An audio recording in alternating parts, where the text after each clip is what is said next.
आज की सबसे बड़ी खबर और सबसे बड़ी खबर के साथ सबसे बड़ा सवाल भी कि क्या प्रधानमंत्री मोदी पर फिजिकल अटैक का प्लान था। सत्ता पक्ष और विपक्ष में इस आरोप प्रत्यारोप के बीच सवाल यह उठ रहा है कि क्या वाकई सही में प्रधानमंत्री मोदी पर फिजिकल अटैक का प्लान था और क्या देश के लोकतंत्र में विपक्ष इस लेवल तक उतर आएगा कि सदन में भी पीएम मोदी सुरक्षित नहीं रहे। यह सवाल इसलिए क्योंकि आज स्पीकर ने जो खुलासा किया वो बेहद चौंकाने वाला है।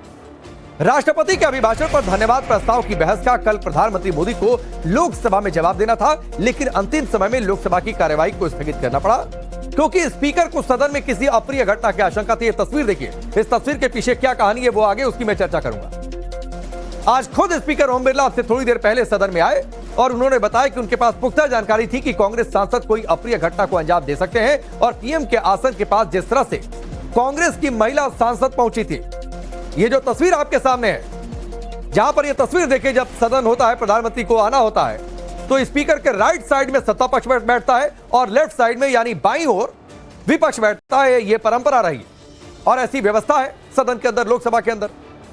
इसी तरीके से राइट साइड में स्पीकर के जो पहली लाइन है वहां पर शुरुआत में प्रधानमंत्री बैठते हैं, चाहे किसी भी पार्टी की सरकार रही।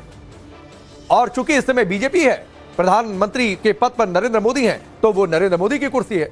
वहीं पर विपक्ष की महिला सांसद पहुंची हुई थी, कांग्रेस की महिला सांसद पहुंची हुई थी।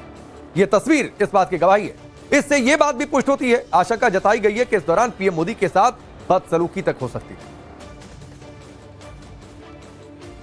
जब सदन के नेता को सम्मानीय महामहिम राष्ट्रपति के अभिभाषण पर जवाब देना था तो मेरे पास पुख्ता ऐसी जानकारी आई कि कांग्रेस पार्टी के कई सदस्य माननीय प्रधानमंत्री जी के आसन पर पहुंचकर कोई भी अप्रत्याशित घटना कर सकते थे। ये दृश्य मैंने सदन में देखा भी सही।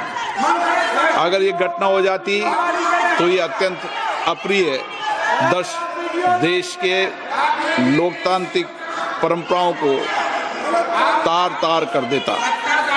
इसको टालने के लिए मैंने माननीय प्रधानमंत्री से आग्रह किया कि उन्हें सदन में नहीं आना चाहिए और सदन के सभापति होने के नाते मेरी जिम्मेदारी बनती थी कि सदन की उच्च परंपराओं गरिमाओं को अक्षुण्ण बनाए रखें। सदन के नेता सदन में न बोले, ये सभा के लिए किसी प्रकार के लिए उचित नहीं है। सदन के नेता ने उपस्थित न रहकर मेरे आग्रह को मानकर सदन को अप्रिय दृश्य से बचाया। मैं माननीय प्रधानमंत्री जी को इसके लिए आभार व्यक्त करता हूं कि उन्होंने मेरे सुझाव को माना। आप समझ रहे हैं क्या हुआ लोकसभा में? स्पीकर की जिम्मेदारी है कि सदन की कार्रवाई सुचारू रूप से चले, पक्ष और विपक्ष के बीच सामंजस्य बनाकर रखे। लेकिन स्पीकर को यह लग गया था कि प्रधानमंत्री मोदी के साथ कुछ अप्रिय हो सकता है, इसलिए उन्होंने रिक्वेस्ट की कि आप सदन में मत आइए। प्रधानमंत्री ने उनकी बात मानी, जिसका जिक्र स्पीकर ओम बिरला ने किया। इस बीच प्रियंका गांधी ने बीजेपी सरकार पर पलटवार किया है। सीधे पीएम मोदी पर हमला बोलते हुए प्रियंका गांधी ने कहा कि पीएम मोदी अब स्पीकर के पीछे छिप रहे। अगर विपक्ष को बोलने नहीं दिया जाएगा तो विपक्ष प्रदर्शन करेगा ही करेगा। फिर सवाल है कि प्रियंका जी यह भी बताएं कि विपक्ष प्रदर्शन अपनी सीट पर खड़ा होकर करेगा, वेल में आकर करेगा या प्रधानमंत्री की कुर्सी तक पहुंचकर करेगा। दूसरी तरफ पीएम मोदी को चोट पहुंचाने के बाद प्रियंका गांधी ने सिरे से खारिज कर दी। प्रियंका गांधी ने आरोप लगाया कि सरकार की तरफ से अब यह झूठ फैलाया जा रहा है, जबकि पीएम मोदी के खिलाफ ऐसी कोई प्लानिंग नहीं थी और सिर्फ कांग्रेस सांसद ट्रेजरी बेंच के पास जाकर विरोध जता रहे। So the women MPs were standing in front of the Treasury bench. So what?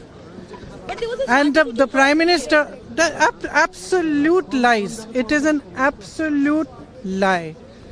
There is no question of anybody raising any hands on the Prime Minister, trying to hurt him or any such thing. तो ये प्रियंका गांधी का version था, लेकिन केंद्रीय मंत्री गिरिराज सिंह का दावा है कि इस पूरी प्लानिंग के पीछे प्रियंका गांधी की ही रणनीति है और राज्यसभा में भी पीएम मोदी को बोलने से रोकने की साजिश होगी। सुनिए उन्होंने क्या कुछ कहा। राहुल गांधी तो अबोध बालक की तरह है, उनको तो जो लिख के दिया जाता है वो करते हैं। इस अबोध बालक के पीछे अगर कोई है वो है प्रियंका, क्योंकि इस अबोध बालक को क्या करना है क्या नहीं करना है कुछ पता नहीं, जो समझा दिया वही करना।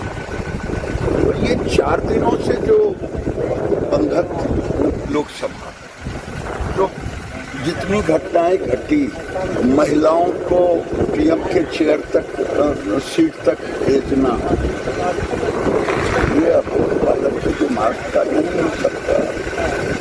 ये प्रियंका गांधी का पूरा था।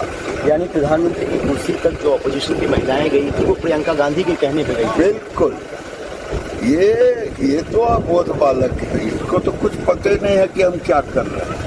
अब राहुल गांधी भी प्रियंका गांधी कहने पर सब कुछ काम कर रहे हैं हाउस के अंदर। तो इनको तो कुछ अपना समझ है नहीं, तो जो वो कह देती है अगर समझा दी तो समझ लेते हैं। तो सवाल तो है कि क्या इस देश में लोकतंत्र में विपक्ष इस लेवल तक उतर आएगा कि सदन में भी पीएम मोदी सुरक्षित नहीं रह गए, और क्या देश की राजनीति का लेवल इतना गिर गया है कि स्पीकर को इस तरह के फैसले लेने पड़े और पीएम मोदी को सदन में ना आए इसके लिए कहना पड़े।